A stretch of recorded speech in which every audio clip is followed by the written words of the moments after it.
ولو ترى إذ المجرمون ناكسوا رؤوسهم عند ربهم ربنا أبصرنا وسمعنا فارجعنا نعمل صالحا إنا موقنون. السلام عليكم ورحمة الله وبركاته. الحمد لله والصلاة والسلام على رسول الله وعلى آله وصحبه ومن والاه وبعد. Para alim ulama, para zu'ama DKM Masjid dan Jamaah Masjid Al-Furqan yang saya hormati, syukur alhamdulillah pada subuh hari ini kita dikumpulkan Allah Ta'ala di rumahnya yang mulia ini untuk yang pertama sholat berjamaah sebagaimana ini merupakan kewajiban kita bersama. Kemudian begitu juga untuk mendengarkan atau mengikuti ta'lim subuh. Judul saya kira-kira bagaimana mempertahankan semangat Ramadan. Nah, ini penting karena mempertahankan prestasi lebih susah dari meraihnya. Betul enggak, Pak? Orang bisa saja meraih prestasi hebat, juara itu, juara ini, tapi masuk kedua mulai berguguran. Nah, begitu juga lah halnya dalam Ramadan yang baru saja berlalu ini. Masya Allah, luar biasa. Kaum muslimin di mana-mana, begitu ya Pak ya. Bahkan tidak hanya sekadar syiar puasa, begitu juga tarawih. Bahkan sebahagian masjid ada menyelenggarakan 10 malam terakhir dengan i'tikaf. Ini kan luar biasa, Pak. Suatu fenomena yang mungkin masa-masa saya kecil tidak ada orang i'tikaf di masjid, ya, 10 hari terakhir. Tapi sekarang khususnya di kota yang kita cintai ini, masjid-masjid besar rata-rata mengadakan ya i'tikaf 10 malam terakhir. Allahu Akbar. Ini suatu nikmat yang kita syukuri. Kemudian di dalam Al-Quran kan Allah mengatakan ulitukmilul iddata ulitukabbirullaha ala ma hadakum wa la'allakum tashkurun. Kamu sempurnakan bilangan. Kita puasa alhamdulillah 1 bulan penuh dan kita bertakbir dan semoga kamu bersyukur. Nah, sekarang syukurnya itu masuk Syawal, syukur atas nikmat yang Allah berikan, ibadah yang kita laksanakan.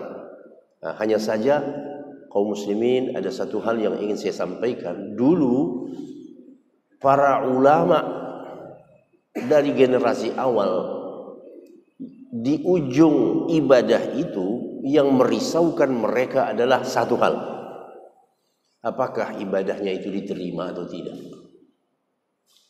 Inilah yang merisaukan mereka. Ada jaminan nggak diterima? Tidak ada jaminan. Jadi para ulama dahulu di ujung ibadah itu permintaan mereka, ya Allah terimalah. Allahumma taqabbal minna innaka antas samiul alim wa tub alaina innaka antat tawwabur rahim. Terimalah ya Allah. Karena tidak ada yang bisa menjamin, Pak. Puasa itu diterima, qiyam itu diterima, zakat itu diterima, tilawatul Quran itu diterima. Tidak ada yang bisa menjamin itu. Hanya Allah yang tahu. Nah, cuma rambu-rambunya kan diberitahu, ikhlas. Kalau gitu ya, rambu-rambu diterimanya amal itu adalah al-ikhlas. Ikhlas lillahi ta'ala. Puasa kita itu ikhlas karena Allah, tidak. Qiyam Ramadan kita itu ikhlas, tidak.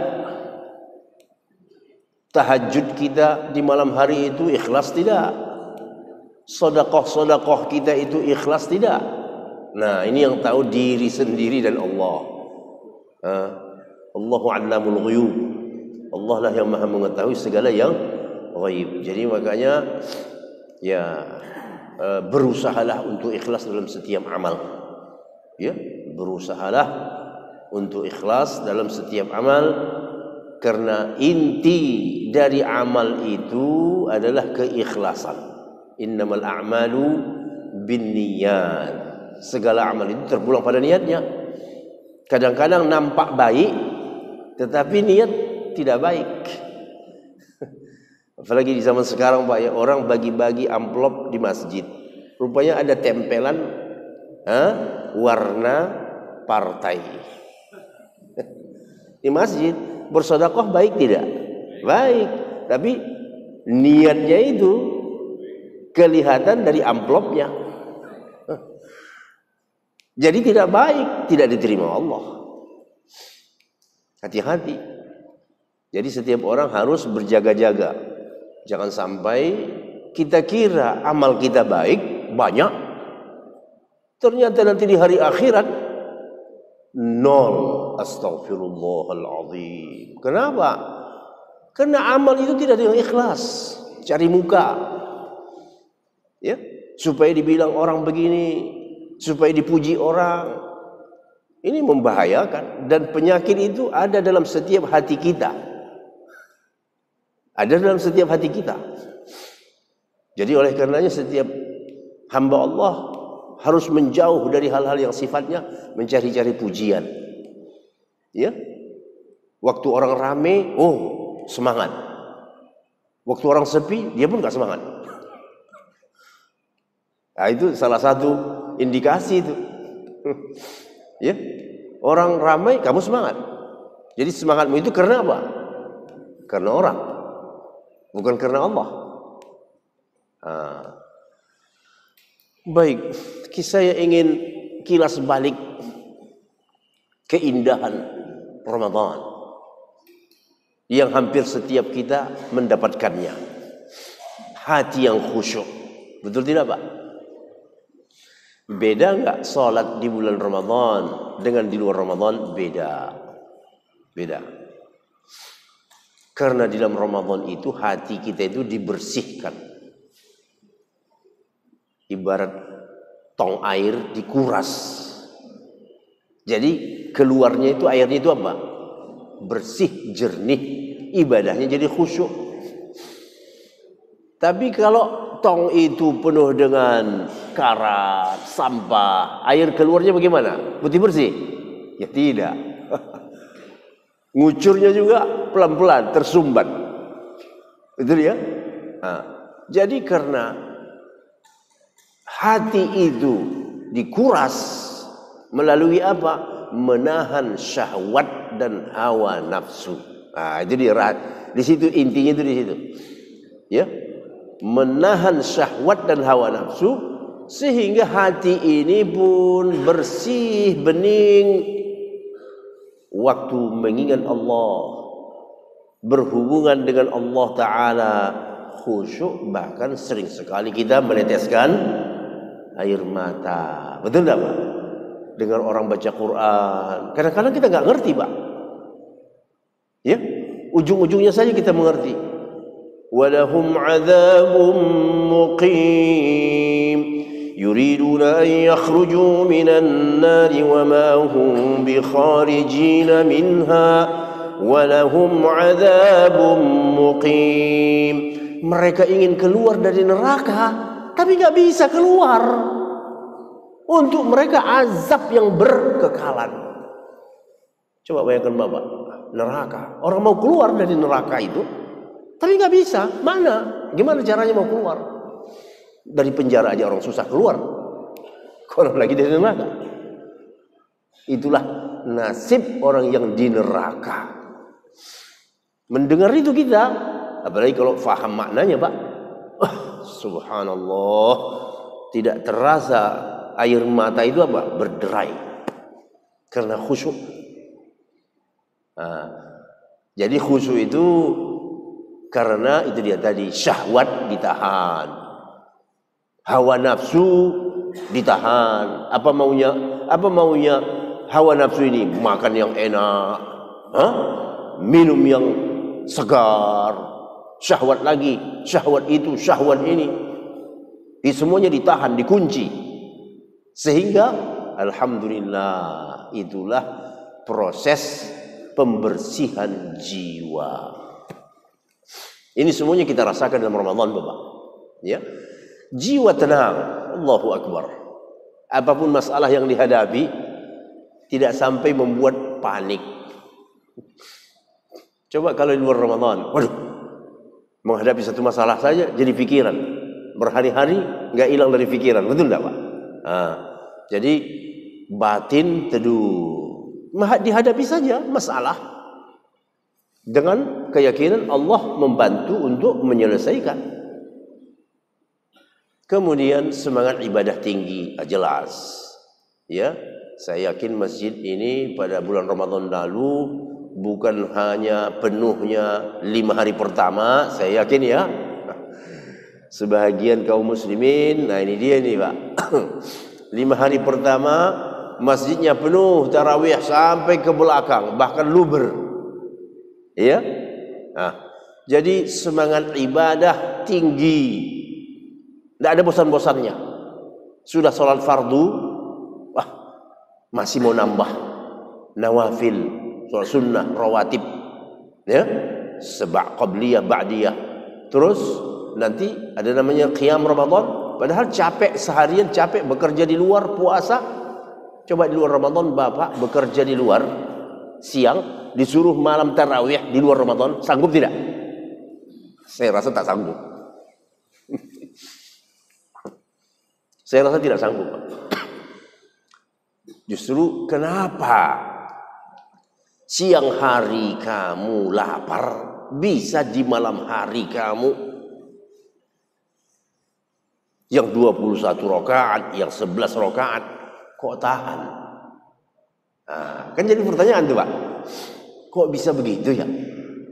Ada apa ini? Nah, jadi semangat ibadah itu tinggi. Nah, lagi-lagi tadi ini jiwa bersih.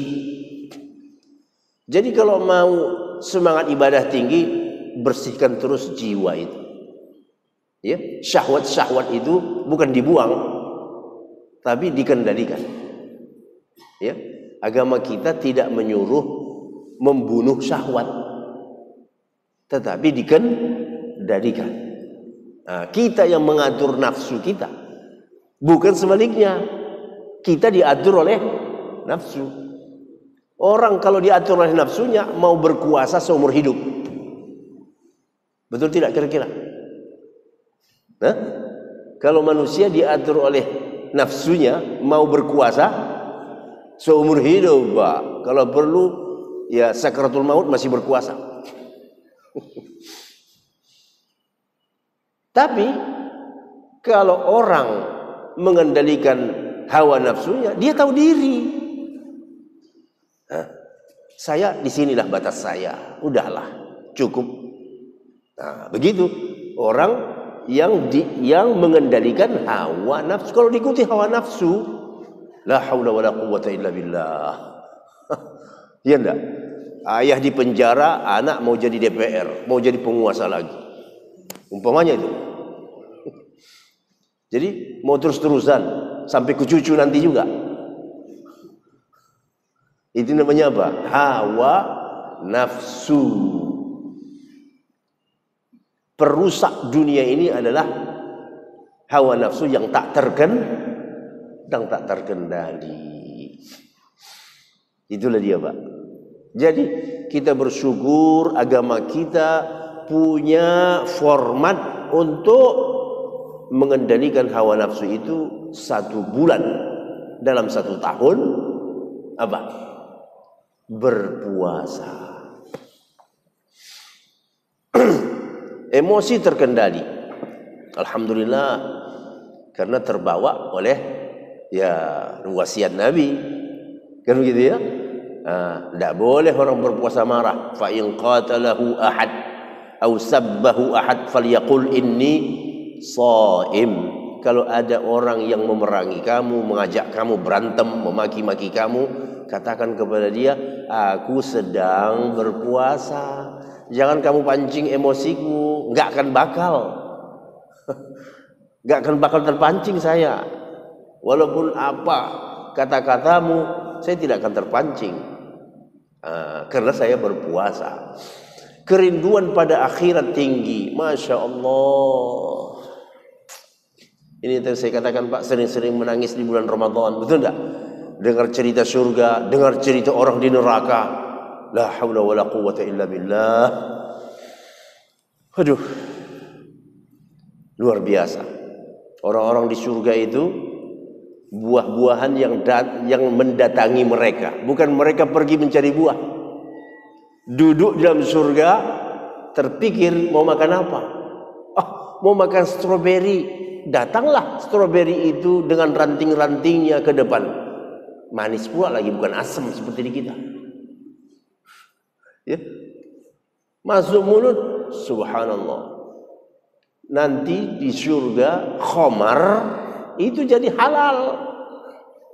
Di dunia haram. Nah, itu Allah mau menguji kita. Diuji kita dengan haramnya khamar itu. Itu khamar itu nira, arak itu. Ya.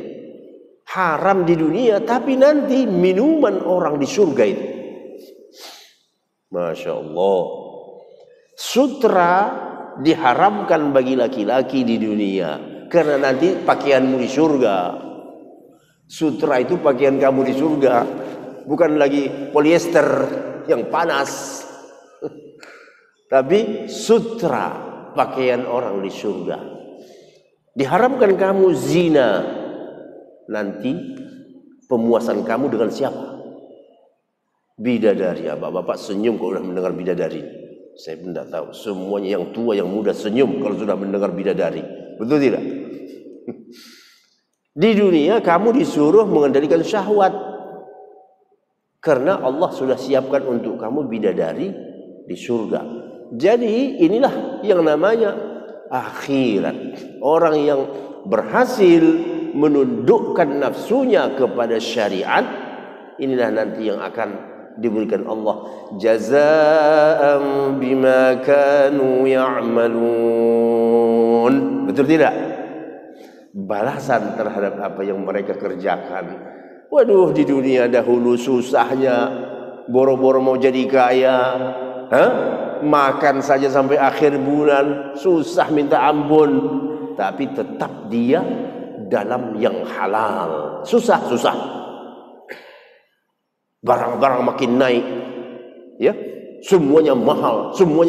Bawa uang 100.000 ke warung, gak bisa beli apa-apa. Di zaman sekarang, betul gak Pak?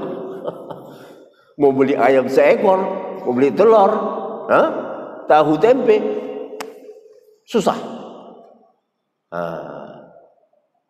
Jadi orang beriman itu mencukupkan dirinya dengan yang halal. Wa aghnina bihalalika an haramik.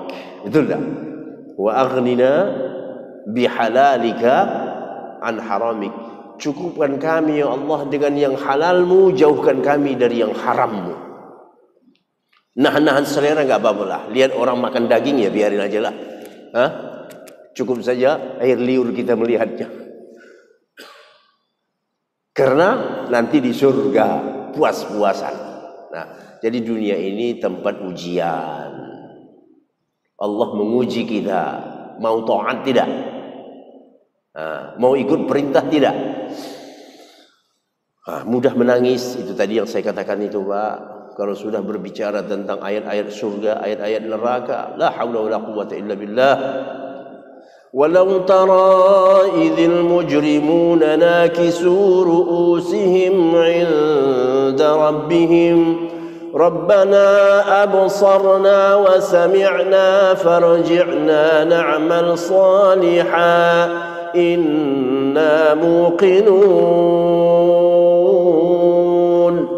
Kalau kau lihat para pendosa itu di hari kiamat, tunduk kepalanya di hadapan Tuhannya, nunduk, lalu mengatakan, ya Tuhan kami, sekarang baru kami lihat, sekarang kami baru dengar, tolonglah kembalikan kami ke dunia supaya kami beramal soleh.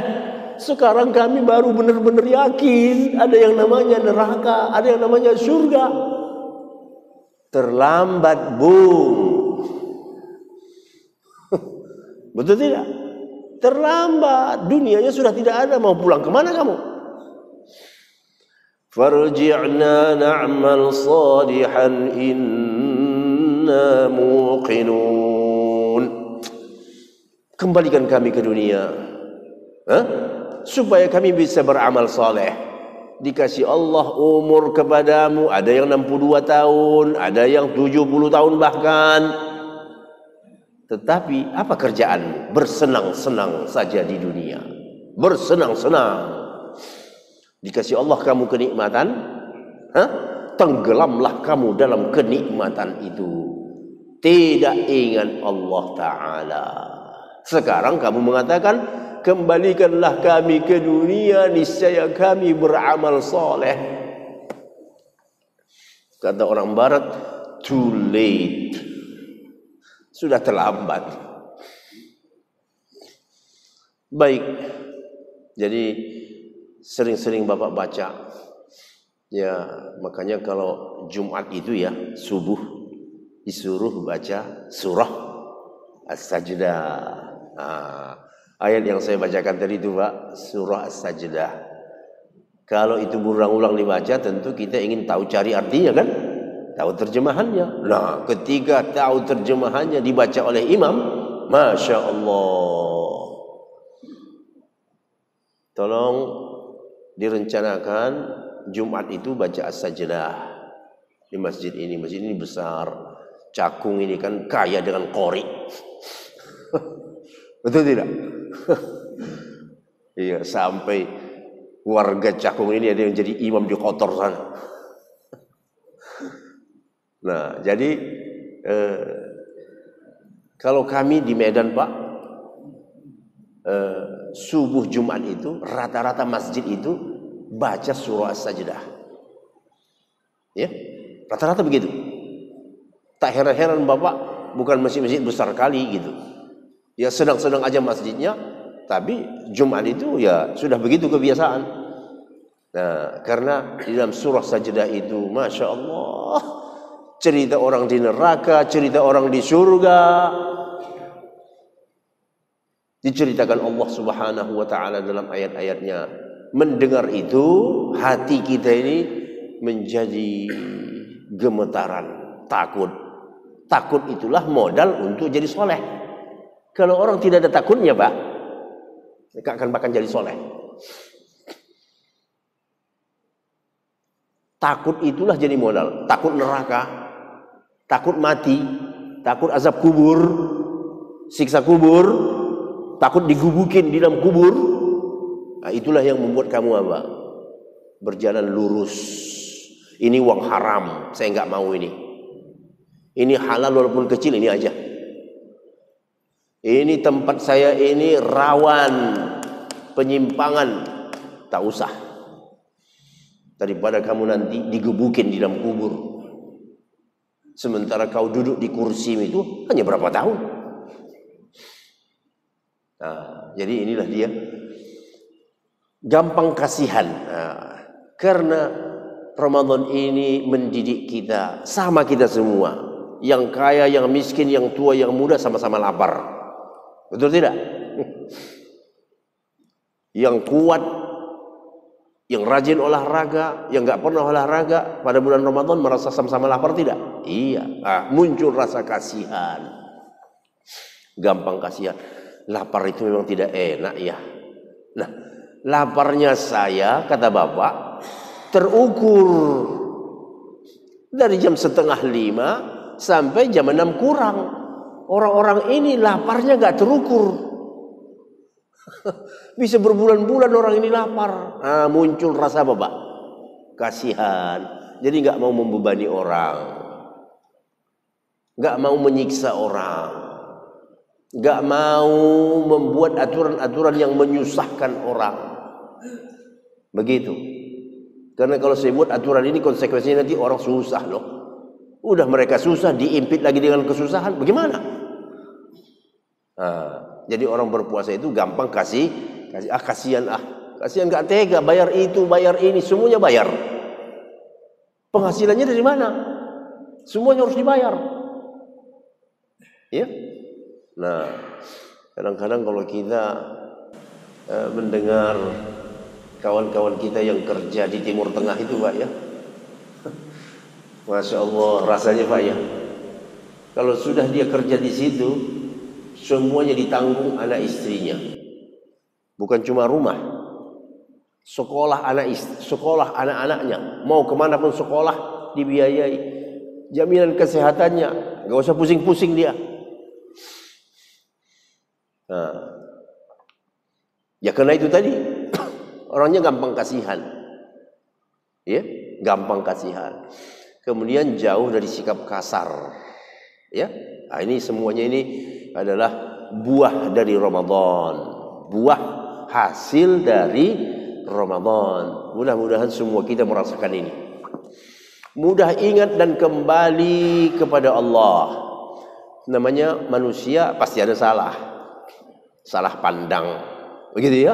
Tapi karena kita lagi puasa, astagfirullah, ini diharamkan, tidak boleh ini. Melihat cuma sekali saja yang boleh, betul tidak? 2 kali sudah apa? Sudah dosa. Jadi mudah ingat, dan kalau sudah ingat kembali, perbuatan saya ini dosa. Jangan lama-lama di sini, nanti kelamaan nanti di nerakanya. Ya, makin lama kamu di kursi itu, makin lama nanti di mana?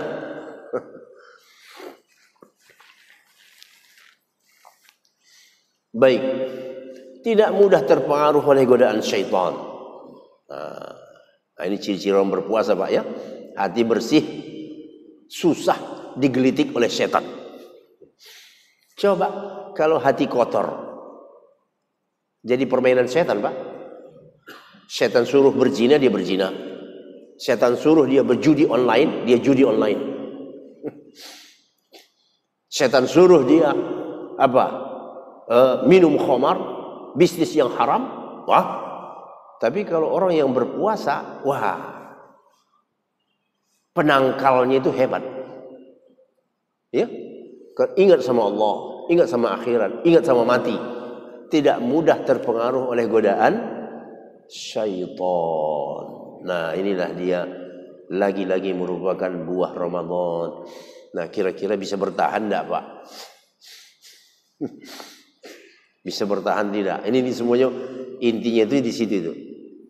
Bahasa agama kita istiqomahkah atau tidak?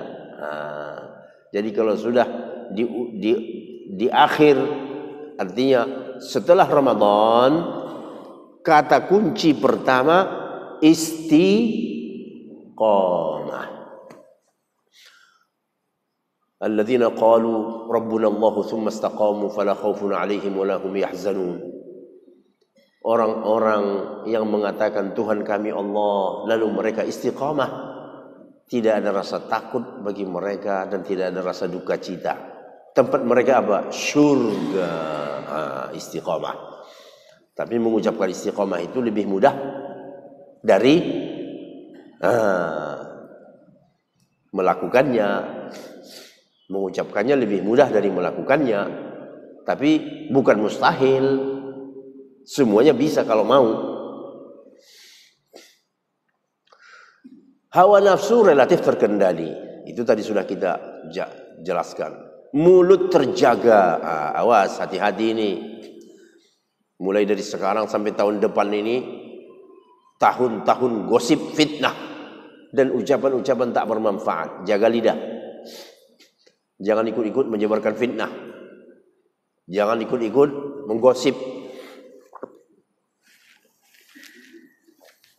Dosa saya sudah banyak, mau ditambah pula lagi menggosip orang. Betul enggak? Ghibah, memfitnah, ini semuanya menjerumuskan orang ke neraka. La ilaha illallah, la haula wala quwata illa billah.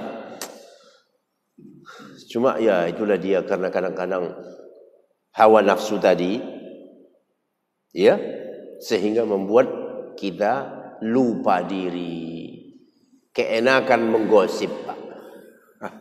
Ya, berganti-ganti tema. Dari satu tema berikutnya, tak berhenti menggosip berjam-jam.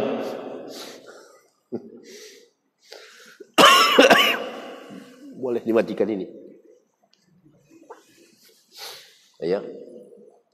Awas ucapan-ucapan yang tak bermanfaat. Ucapan-ucapan yang tak bermanfaat. Ya. Hentikan ucapan-ucapan yang tak bermanfaat. Ngobrol boleh. Beramah tamah boleh. Tetapi jangan kebablasan. Kalau sudah kebablasan, tutup saja. Ya. Kita kan ngobrol, Pak, silaturahim. Ngomongin apa ini? Keluarga, anak, masjid, agama. Kan begitu? Jangan kebablasan. Kalau sudah nanti kesana kemari, itu bakal kita omongin yang tak bermanfaat bagi kita. Kalau sudah begitu, udah tutup saja. Izin, saya mau banyak pekerjaan saya, mohon maaf. Wassalamualaikum. Jadi ini hari-harinya ini sampai nanti tahun depan ini dosa yang paling banyak itu itulah dia, ghibah, fitnah, ucapan yang tak bermanfaat. Tak bermanfaat. Nah, bagaimana kalau yang dighibah itu orang soleh? Kalau yang difitnah itu orang soleh, dia tidak pernah melakukan tuduhan-tuduhan yang kamu tuduhkan ke dia. Gawat tidak? Awas. Mau minta maaf, susah jumpa. Minta maaf ke siapa? Jadi kalau dalam Ramadan itu mulut kita kan sudah terjaga, Pak. Kan kata Nabi, "Idza kana yauma shaumi ahadikum fala yarfuth." Jangan ngomong kotor. Jangan ngomong yang jorok, wala yafsuq, dan jangan berbuat fasik. Berapa banyak kam min shaim laisa lahu illa al-ju' wal 'atas. Berapa banyak orang yang berpuasa yang didapatnya hanya lapar dan dahaga. Kenapa? Mulutnya tak terkendali. Begitu. Ya. Ngumpul sama orang, semua dibicarakan. Dan yang benar itu mungkin cuma 10%. 90% nggak ada yang benar. Awas. Nanti lidah ini kan yang paling berat nanti di akhirat, Bapak, perhitungannya lidah. Lidah. Dan di dalam hadis-hadis Nabi kita sallallahu alaihi wasallam diingatkan ini, ya. Ada seorang sahabat ketika diberikan oleh Rasulullah pengarahan tentang apa amal yang membawa orang masuk surga, menjerumuskan orang ke neraka, terakhir kata Rasulullah apa? Maukah kau kuberitahu yang menjaga semuanya itu? Mau, wahai Rasulullah? Amsik alaika hada. Dipegang Nabi lidahnya, jaga ini.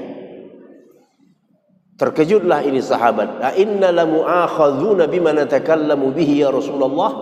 Apakah kita nanti akan dihukum gara-gara ucapan kita? Fakilatka ummuka ya Mu'adz. Kok masa kamu enggak tahu? Begitu kira-kira? Tidak ada yang membuat orang terjungkal masuk ke neraka, hidungnya pertama mencium neraka, kecuali illa hasaidu alsinatihim. Gara-gara lidah. Gara-gara lidah. Jadi kalau kamu ragu apa yang kamu bicarakan itu tidak benar, diam saja. Diam itu emas. Itu enggak, Pak? Kecuali yang saya bicarakan itu ayat Quran, hadis Nabi, perkataan ulama, oh itu emas semua itu. Tetapi kalau sudah bicara tentang seseorang, stop kalau kamu tidak tahu yang benar. Jatuhnya menjadi ghibah, jatuhnya jadi fitnah, dan ucapan-ucapan yang tak bermanfaat. Kemudian terbiasa menghitung waktu. Masya Allah, ya.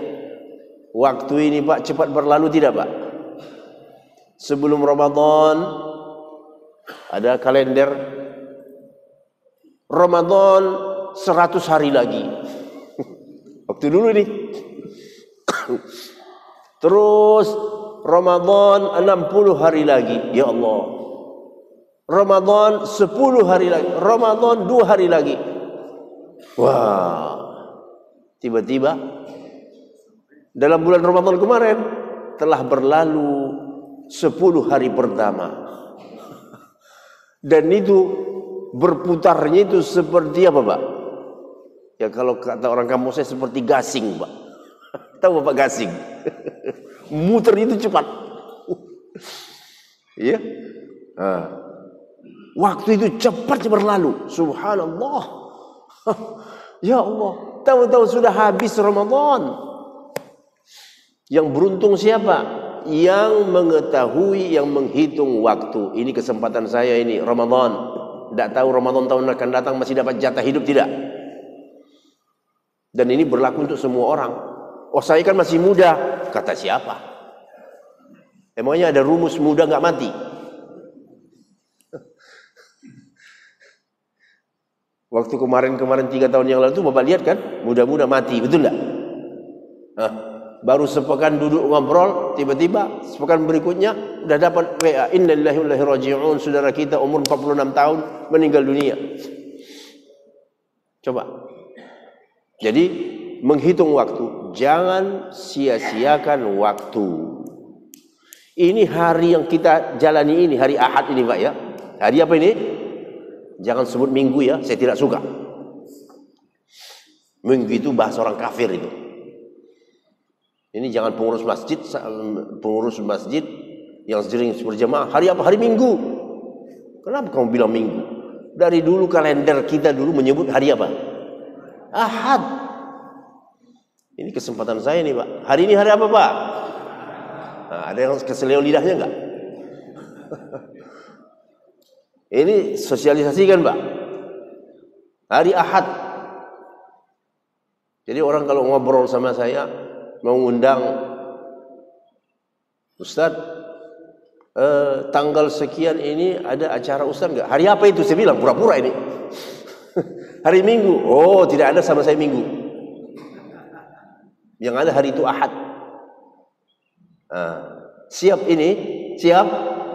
Nah, itu saja pun jadi kita dapat.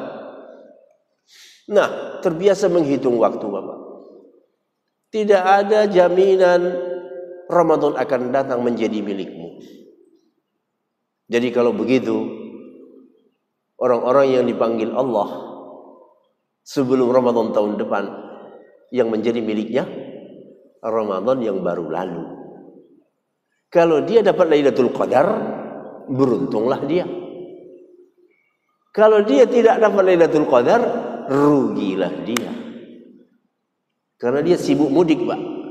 Orang yang pergi mudik itu udah nggak tentu sama Lailatul Qadar. Persiapan bawa apa hadiah pulang, begitu ya. Nah, udah bawa mobil buat lagi, nyebrang ke Sumatera, nyebrang ke sana.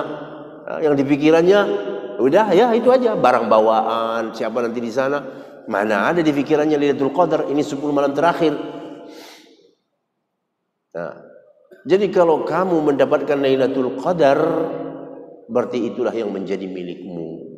Tidak dapat, rugi besar. Disiapkan Allah khairum min alfi syahr. Nah, hadirin dirahmati Allah. Jadi kita sudah terbiasa menghitung waktu. Jadi jangan biasakan buang-buang waktu. Ngobrol yang tak jelas, berhentikan saja. Pekerjaan-pekerjaan tak bermanfaat, stop saja. Cari yang bermanfaat.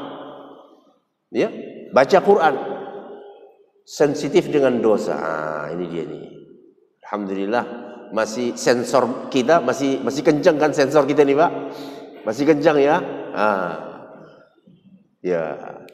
Kalau di dalam Ramadan itu melihat yang haram saja kita sudah astagfirullah. Betul enggak? Astagfirullah.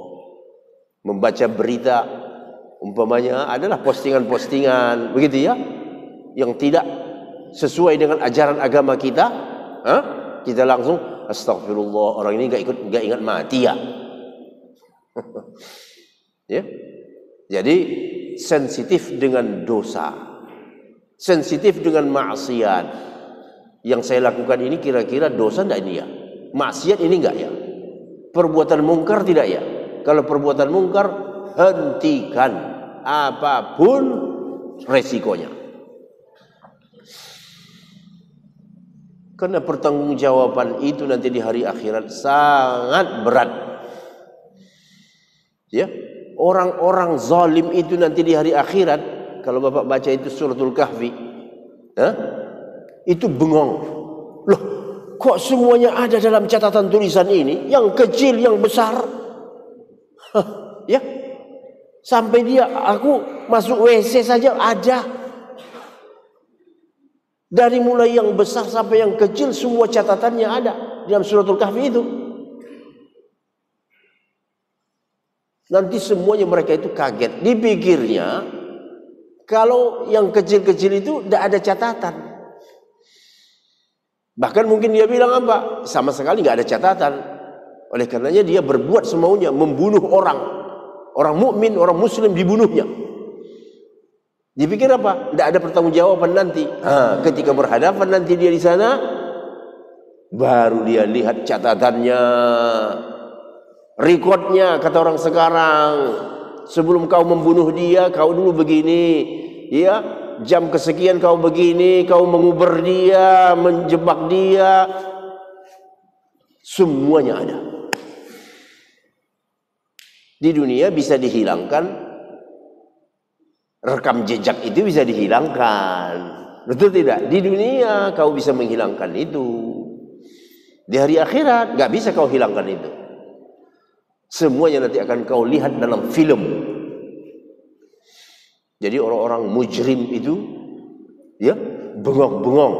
Waduh, semua tindakan saya ada.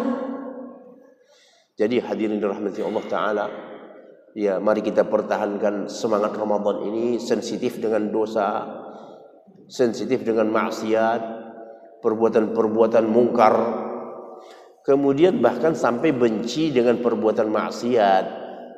Terasa enggak Pak? Kalau orang berbuat maksiat kita bulan puasa, ada terasa benci enggak? Oh iya, orang ini merokok di siang Ramadan. Kalau dia enggak puasa, enggak usah merokok depan orang. Kenapa? Umpamanya begitu ya. Ini di depan orang dia merokok. Emosi kita naik. Ya, di tengah-tengah orang berpuasa kamu merokok. Jadi benci terhadap perbuatan maksiat yang melanggar. Baik, persaudaraan makin akrab. Ini penting nih Pak. Kita ini kaum mukminun, kata Allah, kita ini semuanya bersaudara Pak. Tidak usah perselisihkan apa mazhabmu. Mazhab itu semuanya ibarat kereta. Innamal mu'minuna ikhwatum fa aslihu baina akhawaykum. Orang mukmin itu bersaudara. Kemarin ini kita diuji sedikit di penghujung Ramadan, betul tidak? Gara-gara perbedaan hari raya, udah stop pembicaraan itu, di stop. Ada yang menggoreng, ada, terus digoreng itu. Jadi artinya hari-hari ini sampai nanti tahun depan, segala isu yang berpotensi memecah belah umat terus digoreng. Sampai tahun depan ini Pak. Nanti sudah selesai perhelatan tahun depan, baru tak ada lagi penggorengan. Tapi dari sekarang, apa saja perbedaan di antara umat pasti itu akan dimunculkan terus. Dan kita pun heran siapa itu. Supaya apa? Umat ini terbelah terus. Karena umat Islam ini kalau bersatu, hancur semua itu Pak. Yang anti Islam itu semuanya ambruk itu. Kalau kita ini bersatu, jadi hal-hal yang bisa memecah persatuan kita, diamkan saja itu. Ini perbedaan ijtihad, tidak usah. Pilihan masing-masing terserah. Allah nanti yang menilainya. Yang mana yang salah, mana yang benar. Ya. Jadi tidak usah diungkit jadi pembicaraan di medsos pula lagi, yang satu mengomentari lagi, ini lagi. Setan masuk. Ya setan ini memang sukanya begitu, orang berantem terus. Nah, jadi pandangan hidup sudah terislamkan. Masya Allah, segala-galanya mengacu pada Islam. Ini tak sesuai sama Islam ini. Ajaran ini tidak sesuai dengan Islam. Anti agama. Mengajari orang tidak percaya pada Tuhan. Mengejek-ejek agama. Ini ajaran sesat ini. Betul tak? Lihat Bapak itu. Sekularisme, liberal, pluralisme, Syiah, Ahmadiyah. Kita semakin apa? Semakin sensitif. Tidak suka dengan faham-faham itu. Ya kami mau, ya udah, Quran, hadis, ya, mazhab ulama yang terpercaya, Syafi'i kah namanya, Ahmad bin Hanbal kah namanya, itu semuanya mazhab 4 Ahlus Sunnah wal Jamaah. Di luar itu saya tidak mau. Yang mengkultuskan Ali Ahlul Bait, saya tidak mau itu. Sahabat itu semuanya dimuliakan Allah Ta'ala. Ada yang begini Pak? Ada pahamnya mengkultuskan ini enggak? Ada. Mencaci maki sahabat Abu Bakar, Umar katanya berhala Quraisy, istri Nabi Aisyah katanya di dalam neraka. Astaghfirullahalazim. Ini namanya faham apa namanya ini Pak? Faham apa namanya? Jangan diam, sebut saja. Karena kalau Bapak tidak tahu, lebih berbahaya lagi. Kalau tidak tahu lebih berbahaya lagi. Jadi kalau ada faham-faham yang mencaci maki sahabat, memojok-mojokkan Muawiyah, dan sahabat-sahabat yang lain, sudah tutup saja pembicaraan. Ini bukan Ahlus Sunnah wal Jamaah. Jadi faham-faham sesat itu kita harus ngeh. Kalau tidak, apalagi di zaman sekarang, zaman medsos ini, semuanya masuk ke dalam medsos itu. Betul tidak Pak? Yang jualan Syiah, yang jualan Ahmadiyah, yang jualan pluralisme lebih kencang lagi. Yang jualan liberal lebih hebat lagi, karena ada dukungannya. Kalau kita tidak tahu, wah iya juga ya, iya juga ya. Jadi kita harus tahu, ya. Begitu juga melihat gerakan pemurtatan. Pemurtatan ini bukan omong kosong, Pak. Ini bukan gosip, ini bukan hoax. Pemurtatan itu real, nyata. Satu keluarga murtad, bahkan kadang-kadang satu RT murtad karena lapar, karena ditimpa musibah, tidak ada uang, datang menawarkan keperluan, pindah agama, pemurtatan. Kita harus sensitif. Wah, ini ada apa ini? Bagi-bagi sembako. Ada apa ini? Siapa ini? Kamu dari mana? Ya, kamu dari mana kamu ini? Minta pertanggungjawabannya. Oh enggak Pak, ini sekedar. Benar, mana buktinya kamu?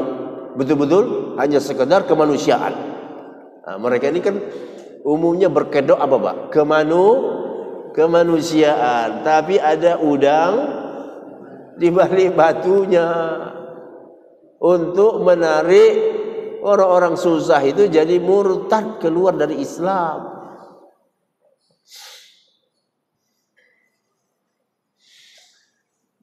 Lalu menghidupkan kembali ibadah. Masya Allah, solat berjamaah. Ya, kalau dulu bulan Ramadan itu datang ke masjid subuh mudah, gampang. Memang karena sahur, ya. Tapi kalau di luar Ramadan juga itu harus bertahan, Pak. Salat subuh juga terus bertahan. Sayang 1 bulan salat subuh di masjid, setelah Syawal nggak datang-datang subuh lagi ke masjid. Sayang sekali.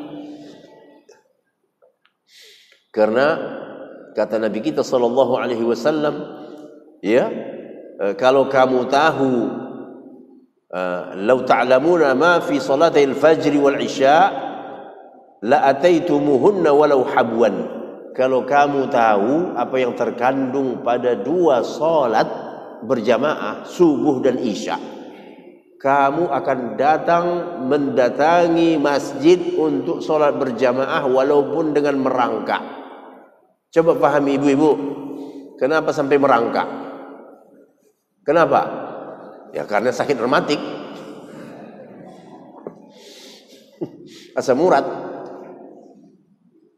Kata Nabi, kamu akan datang ke masjid walaupun merangkak. Waduh, saya nggak bisa lagi jalan ini, ketat ini, ya, kebas ini, paha ini kebas. Bisanya ya terpaksa merangkak. Kamu akan datang ke masjid merangkak. Dan ini tak pernah kejadian di kita kan? Tak pernah kejadian. Tapi kata Nabi kita SAW, itu akan kamu lakukan. Contoh saja Pak, kalau umpamanya dari kemarin, dari mulai asar, maghrib, isya diumumkan, besok pagi siapa yang datang ke masjid, mungkin karena ada pengajian ini, akan diberikan kupon, satu kupon nilainya 1 juta. Yang merangkak datang nggak? Datang.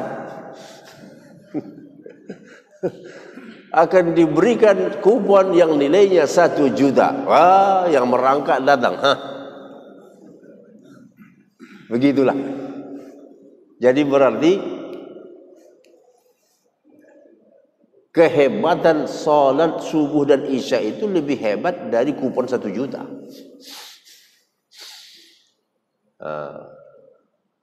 Jadi semangat ibadah salat berjamaah, Pak, terus ya, terus.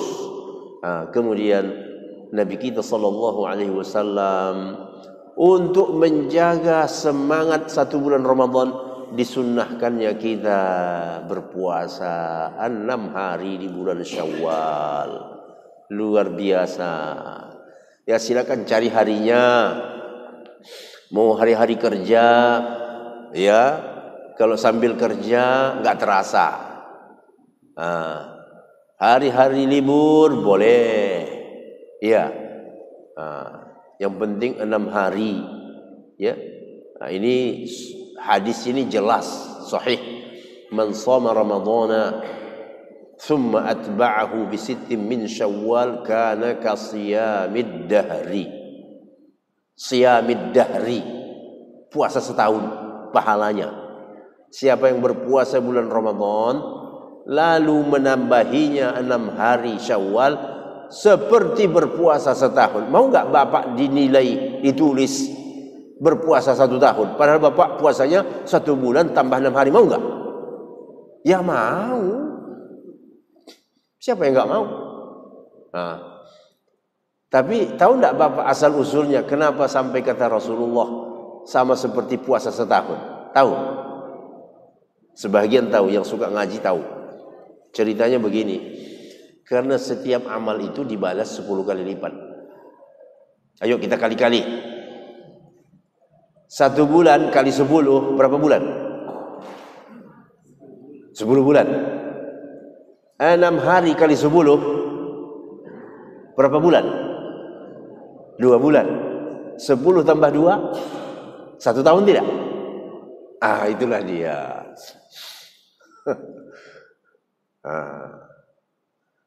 Jadi pulang nanti ini Bapak ngomong sama ibu di rumah, saya baru tahu tadi itu kenapa Nabi bilang kalau puasa 6 hari dapat pahala setahun berpuasa. Mama tahu nggak? Ya nggak tahu. Kata si mama, oh kami tadi iya dikasih tahu, rupanya hitungannya itu kali 10. Jadi kalau 1 bulan Ramadan kali 10 bulan, 6 hari kali 10, 60 hari, 60 hari itu 2 bulan. 10 tambah 2, 12, genap 1 tahun. Masya Allah, inilah hebatnya Islam. Hebatnya Islam itu, kebaikan itu bukan dibalas 1-1, tapi 1-10. Mana jumpa ini di luar Islam? Tidak jumpa di luar Islam ini, Pak. Kemudian ya ada namanya setiap bulan itu hari-hari putih. Bahasa kitanya hari-hari putih. Bahasa Arabnya ayyamul bid. 13, 14, 15. Ya, bukan Juni-Juli, tetapi ya bulan-bulan Islam. Syawal, Zulqa'dah, Zulhijjah, Muharram, 13, 14, 15. Nah, itu Nabi hampir tak pernah meninggalkan puasa 3 hari itu. Sallallahu alaihi wasallam. Kemudian gairah tahajud. Kan sudah terbiasa tahajud malam, Pak. Nunggu ibu manas-manasin gulai. Betul enggak? Bangun. Kalau yang umurnya 60 ke atas, itu jam 2 sudah enggak bisa tidur lagi. Ya, sudah enggak bisa tidur lagi, Pak. Sudah jam 2 sudah enggak bisa tidur. Mau Bapak bolak-balik ke kiri ke kanan, enggak akan bisa tidur lagi tuh. Udah begitulah. Itu rahasia Allah itu. Nah, ini rahasia Allah. Kenapa orang-orang tua susah tidur malam? Supaya diisinya dengan apa? Tahajud, qiyamul lail. Begitu. Karena ini udah tua, Pak. Waktu untuk ke kubur sudah dekat. Kalau sudah mencapai umur 60, saya ini udah 60 nih, Pak. Ya. Baru masuk 60 ini. Waktu ke kubur itu udah dekat. Nah, jadi Allah Maha Penyayang, dibuatnya orang-orang yang berusia lanjut itu susah tidur malam. 4 jam sudah gelisah. Ya.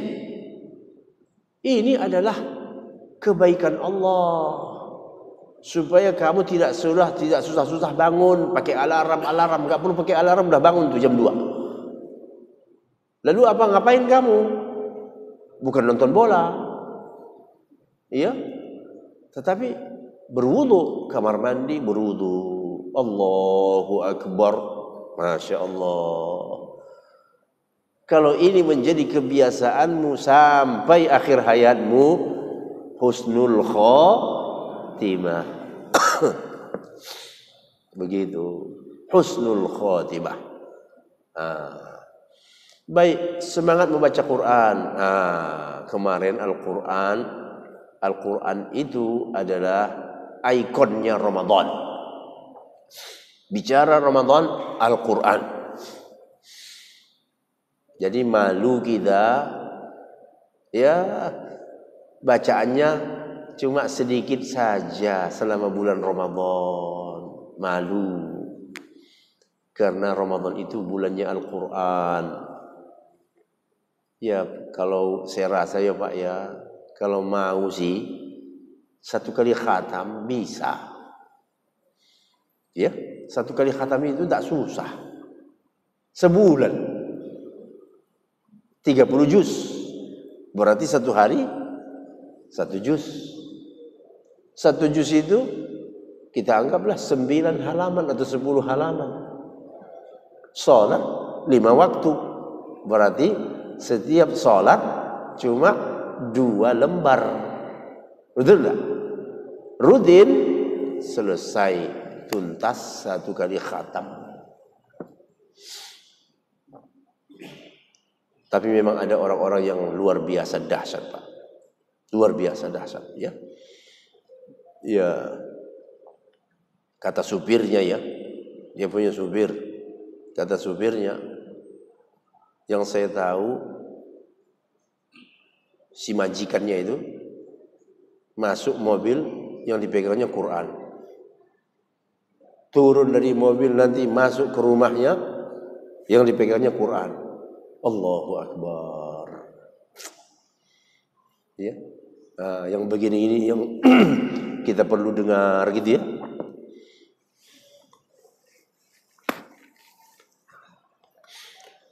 Orang-orang yang ya cinta Al-Quran itu, Bapak, sering mengkhatamkan Al-Quran, insya Allah mayatnya tidak hancur, apalagi hafal Quran. Ya, mayatnya itu tidak hancur. Nah, itulah kemuliaan yang Allah berikan. Mau enggak kira-kira bapak, mayat bapak itu ya sama seperti waktu dikubur? Hah? Masya Allah. Siapa yang enggak mau? Tanah, ulat tidak mau.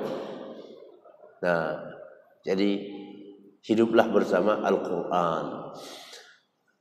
Kemudian memperkaya wawasan dengan buku-buku Islam, buku-buku sejarah Islam. Banyak yang harus kita baca ini. Banyak yang harus kita baca. Supaya kita tidak nyasar, tidak tersesat. Disesatkan oleh orang-orang di luar Islam. Kita harus banyak baca. Ya, ambil ilmu dari para ulama. Insya Allah kamu akan selamat dan aman. Nah, begitu juga memperbanyak sedekah. Rajinkan sedekah di bulan Ramadan. Nah, bagaimana caranya supaya itu tetap bertahan? Tapi ada yang harus dihati-hatikan. Nah, hiburan. Udahlah, nggak usah pakai hiburan lah. Hiburannya itu Quran aja udah. Ya, pusing-pusing buka Quran. Hiburannya itu dengan membaca Al-Quran, tilawah. Nah, jangan hiburannya apa? Mendengarin apa, Pak? Lagu dan musik, makin pusing kepalamu. Wah, saya tenang mendengar lagu ini. Sebentar, 5 menit. Setelah 5 menit pusing lagi. Tetapi kalau kau bawa dengan tilawatul Quran, bertahan lama ketenangan itu. Ala bidzikrillahi tatmainnul qulub. Ketahuilah dengan mengingat Allah hati menjadi tenteram. Jadi kalau ada orang mengatakan ya supaya kita tenang itu dengerin musik sekian jam satu hari, katakan ke dia, teorimu itu salah. Itu tenang sebentar, setelah itu stres lagi. Tetapi kalau kau bawa zikir, tasbih, subhanallah, alhamdulillah, Allahu akbar, la ilaha illallah, la haula wa la quwwata illa billah, Allahumma salli ala sayyidina Muhammad, itu insya Allah tenangmu itu tahan lama, awet. Ya, memberhentikan, ini yang kedua, ini bapak yang membacanya ya, saya agak segan bacanya ini. Memberhentikan perbuatan tak bermanfaat, merugikan. Seperti apa itu Pak? Saya agak kabur itu. Agak-agak kabur itu tulisannya. Hah? Apa itu Pak? Oh iya ya. Bapak membeli itu tiap hari, yang kaya siapa? Yang kaya siapa? Yang punya pabrik rokok, dan mereka itu orang-orang kafir. Jadi bapak berinfak kepada orang kafir. Kamu menyumbang kepada orang kafir. Mending kalau yang kamu dapatkan itu kesehatan. Tapi yang kamu dapatkan itu apa? Racun. Masuk ke dalam, tak berhenti-berhenti Pak. Habis, belum habis lagi, udah ganti puntung. Kamu menyumbang kepada orang kafir, yang kamu dapatkan racun. Nah, si iklan pun bilang juga, si iklan itu bilang apa? Merokok dapat membunuhmu. Coba. Betul tidak? Betul tidak di iklan itu? Lah, dia sendiri jualan sudah dia bilang begitu, kenapa bapak masih mau? Dia sudah kasih pernyataan merokok itu sampai bolong lagi lehernya itu. Betul enggak? Ada yang iklan yang bolong itu. Lah, kenapa kamu masih mau? Kamu ngasih duit untuk dia. Kalau Bapak lihat itu pabrik-pabriknya itu punya tower gedung-gedung besar di Sudirman Tamrin itu, Kuningan itu. Itu semuanya dari sumbangan Bapak. Tiap hari. Nah, bagaimana orang miskin menyumbang kepada orang kaya? Dan celakanya lagi, duit ini dipakainya untuk pemurtatan saudara-saudara Bapak. Dia kaya raya dengan itu, dia buat uangnya itu membiayai pemurtatan tadi. Uang dari mana dapat mereka itu? Dari kantong kita.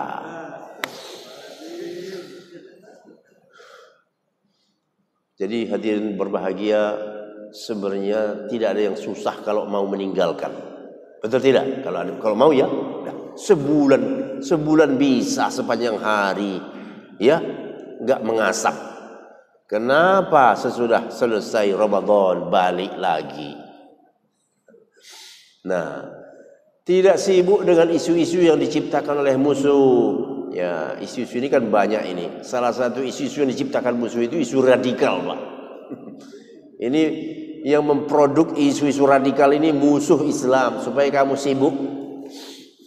Oh, itu radikal. Muncullah ya saling curiga-mencurigai, betul enggak? Di antara sama kaum muslimin, jangan ini radikal nih. Jangan sibuk dengan itu.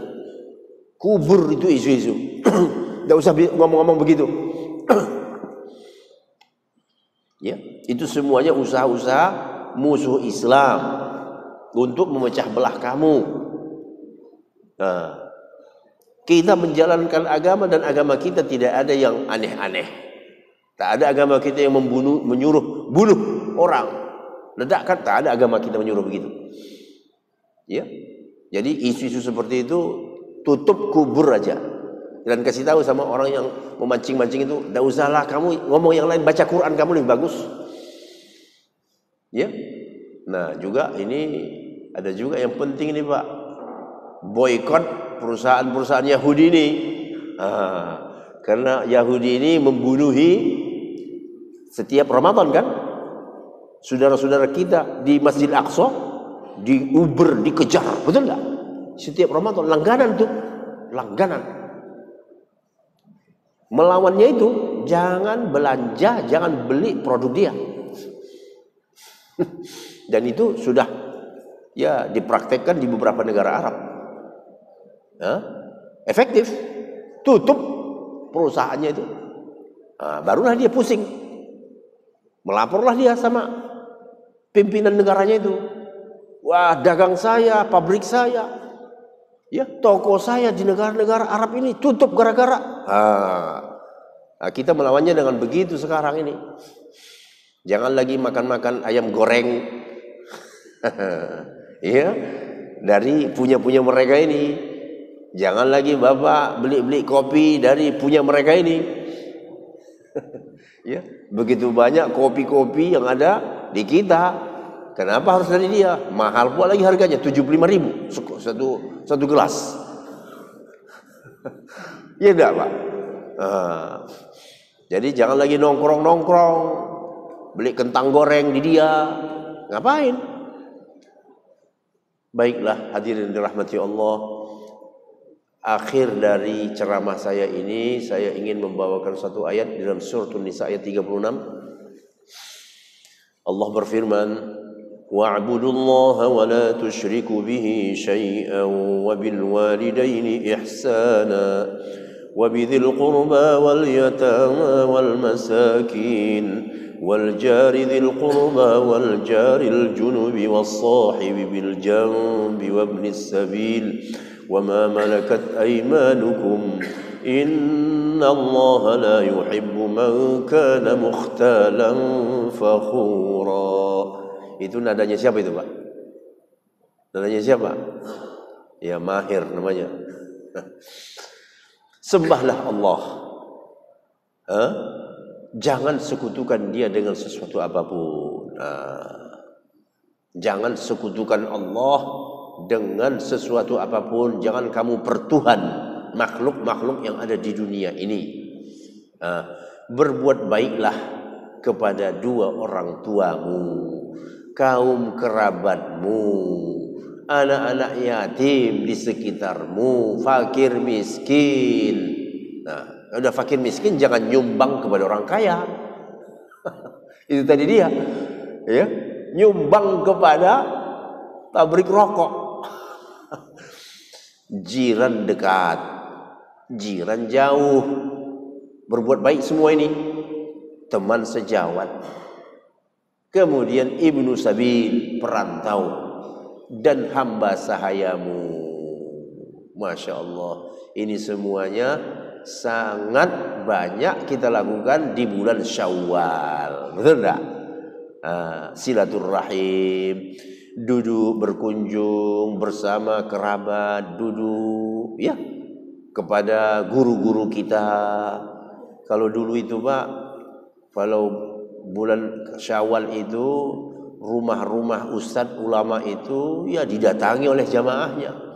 Sekarang ini yang sudah susah ya. Banyak dikunjungi dulu begitu.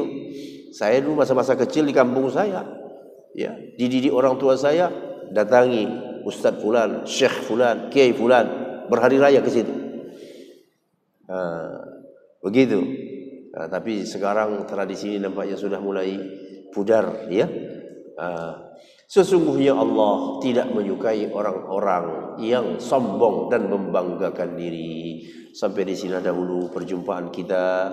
Mudah-mudahan ada yang Bapak bawa pulang. Kira-kira ada yang bawa pulang nih enggak? Ya, mudah-mudahan paling tidak jangan menyumbang kepada iya, orang kafir yang memurtadkan saudara kita. Ya, sampai di sini dahulu saya mohon izin ya kepada DKM. Setelah ini saya nampaknya langsung ya karena ada sedikit malam tadi susah tidur saya Pak. Ada biasa alergi ya, bersin, batuk, susah tidur. Nah, mudah-mudahan perjumpaan kita tidak pada hanya hari ini, dan mudah-mudahan kita akan sering berjumpa ya, karena Allah, duduk karena Allah, saling mencintai karena Allah. Aqulu qawli hadza wa astaghfirullah, wassalamu alaikum warahmatullahi wabarakatuh.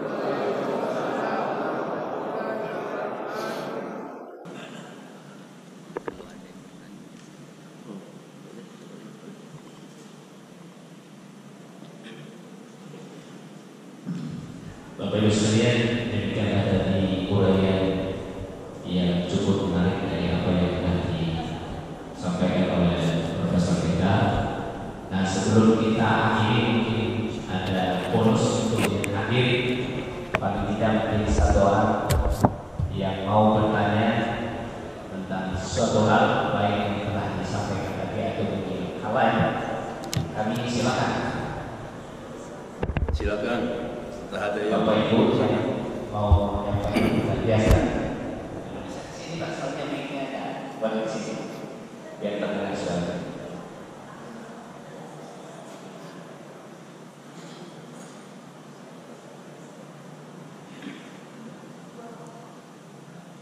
Bismillahirrahmanirrahim. Assalamualaikum warahmatullahi wabarakatuh.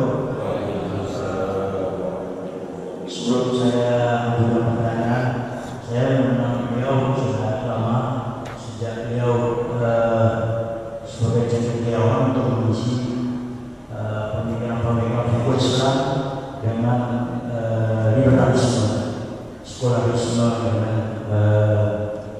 dengan jilid dan sebagainya. Dan beliau juga sebagai penulis, banyak menulis buku-buku yang melawan liberalisme secara Muhammadiyah. Pak Prof, izinkan kami menyampaikan satu pertanyaan, ini juga mewakili bahwa mendekati ini tahun-tahun depan ini tahun politik, di mana isu-isu dan banyak hal yang bisa memecah belah persatuan umat ini banyak sekali. Antara lain misalnya di masjid tidak boleh dibicarakan politik, racun, jahat dan sebagainya. Bagaimana kita bisa mengantisipasi gosip atau isu-isu nanti ke depan ini buat kita bisa menjaga bahwa yang namanya kepemimpinan itu mutlak dan penting untuk bisa kita menjalani kehidupan kita di masa-masa mendatang. Sebentar itu dulu. Baik. Terima kasih. Terima kasih. Ya, waalaikumsalam warahmatullahi wabarakatuh. Ya, Bapak-bapak yang dirahmati Allah, hal itu pasti akan kita hadapi.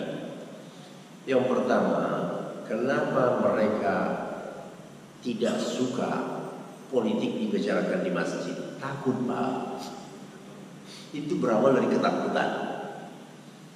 Itu biar tahu, kalau semua umat Islam itu nggak politik, gagal mereka. Makanya ditakut-takuti, jangan campur adukan agama dengan politik. Nah, Quran bicara politik tidak? Bicara. Saya umpamanya jadi imam, Pak. Ya ayyuhalladzina amanu la tattakhidul yahuda wan nasara awliya ba'dhum awliya ba'd wa man yatawallahum minkum fa innahu minhum inna Allah la yahdi al-qawma adh-dhalimin.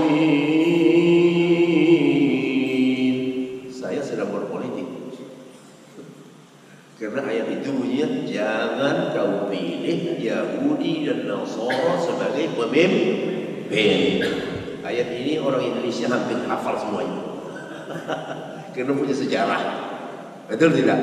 Nah, jadi intinya mereka tidak suka kaum muslimin itu bicara politik di masjid karena takut. Takutnya apa? Faham. Nah, kalau sudah faham, nah, bisa membedakan. Ini tidak benar, ini benar. Saya pilih yang benar aja. Walaupun ini godaannya bisa 500.000, bisa 1 juta. Saya nggak lihat lagi itu. Karena saya sudah punya keyakinan yang benar itu ini, yang dekat dengan Islam itu begini. Jadi ini semuanya berawal dari ketakutan. Jadi karenanya kita sebagai kaum muslimin tentu nggak mau takut ya. Ya, karena kita punya prinsip. Begitu. Jadi kembalikan segalanya kepada al-Islam. Islam tidak bisa dipisahkan dari kepemimpinan. Dan kepemimpinan itu adalah tema pusat dalam ilmu politik. Mimpi namanya mengatakan jangan campurkan antara agama dengan politik. Itu semuanya mimpi. Di mana saja umat Islam ada pasti, karena Quran isinya begitu. Ayat-ayat seperti aulia-aulia itu, Mbak, banyak di dalam Al-Quran Karim. Nah, jadi ini risih mereka ini, Mbak, risih. Nah, jadi oleh karenanya apa? Ditakut-takuti. Jangan bicara-bicara itu di masjid, ya, karena kalau kaum muslimin sadar, melek, tahu yang benar, habis, gagal. Wassalamualaikum warahmatullahi wabarakatuh. ولو ترى إذ المجرمون ناكسوا رؤوسهم عند ربهم ربنا أبصرنا وسمعنا فارجعنا نعمل صالحا إنا موقنون